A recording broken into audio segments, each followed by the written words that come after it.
हरियाणा विधानसभा चुनाव के मंच सजने लगे हैं। भाजपा गैर जाट, ओबीसी और ब्राह्मण कार्ड खेलने की तैयारी में है। उधर कांग्रेस जाट, दलित और अन्य वर्गों को साथ लाने की रणनीति पर काम कर रही है। इस बीच मैदान में बहन जी यानी बसपा सुप्रीमो मायावती भी कूद गई है। उन्होंने इन दोनों प्रमुख दलों को मात देने के लिए एक जबरदस्त चाल चली है। दरअसल 90 सदस्यीय हरियाणा विधानसभा का चुनाव इस साल अक्टूबर से नवंबर में होगा। इसके लिए बसपा और इनेलो ने गठबंधन करने का ऐलान किया है। इनके बीच सीटों का भी बंटवारा हो गया है। इनेलो 53 और बसपा 37 सीटों पर अपने उम्मीदवार उतारेगी। इससे पहले इन दोनों ने 1996 का लोकसभा चुनाव लड़ा था। फिर दोनों दलों ने 2018 में गठबंधन किया, लेकिन चुनाव से ऐन पहले फरवरी 2019 में मायावती गठबंधन से बाहर हो गई थी।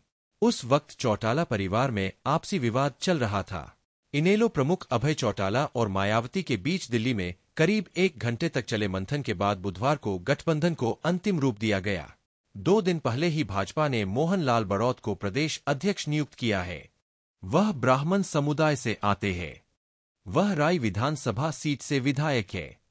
अभी तक यह जिम्मेदारी नायब सिंह सैनी के पास थी, लेकिन उनको सीएम बनाए जाने के बाद से नए अध्यक्ष की खोज शुरू हो गई थी। लोकसभा चुनाव में भाजपा को नुकसान पहुंचा है। 2019 में उसने राज्य की सभी 10 सीटों पर जीत हासिल की थी, लेकिन 2024 में उसके सांसदों की संख्या घटकर 5 रह गई है। भाजपा ने 10 और कांग्रेस ने 9 सीटों पर चुनाव लड़ा था। जहां तक वोट प्रतिशत की बात है, तो भाजपा को 46.11% और कांग्रेस 43.67% वोट मिले। यानी जब देश की बात थी और चेहरा पीएम मोदी थे, तब भी यहां दोनों दलों के बीच कांटे की टक्कर देखी गई।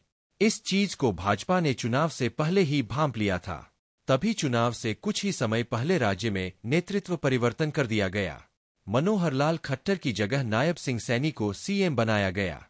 दरअसल राज्य में भाजपा बीते करीब 10 सालों से गैर जाट ओबीसी की राजनीति कर रही है।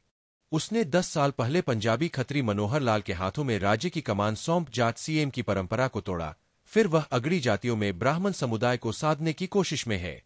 2011 की जनगणना के मुताबिक राज्य में करीब 20% दलित आबादी है, लेकिन राज्य में इनके पास कोई सर्वमान्य नेता नहीं है। दूसरी तरफ दूसरे सबसे बड़े जाति समूह के तौर पर जाट समुदाय की पहचान है। इनकी आबादी करीब 27% है। ये 90 में से 40 विधानसभा सीटों पर बेहद मजबूत स्थिति में है। इनके प्रभाव को इसी से समझा जा सकता है कि राज्य के इतिहास में करीब करीब आधे समय तक जाट मुख्यमंत्री बने हैं। राज्य में करीब 12% ब्राह्मण वोटर्स है। इन पर भाजपा और कांग्रेस दोनों की नजर है।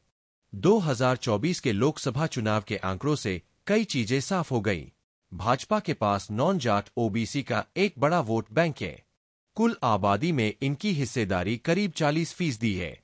ऐसे में उसे इस वोट बैंक को टॉप अप करने के लिए ब्राह्मण और दलित वोटों में सेंधमारी की जरूरत है। मायावती राज्य के 20% दलित वोटों को साधने पर जोर दे रही है। कभी जाट समुदाय के समर्थन का दावा करने वाली इनेलो उनके साथ है, लेकिन अब स्थितियां काफी बदल चुकी है।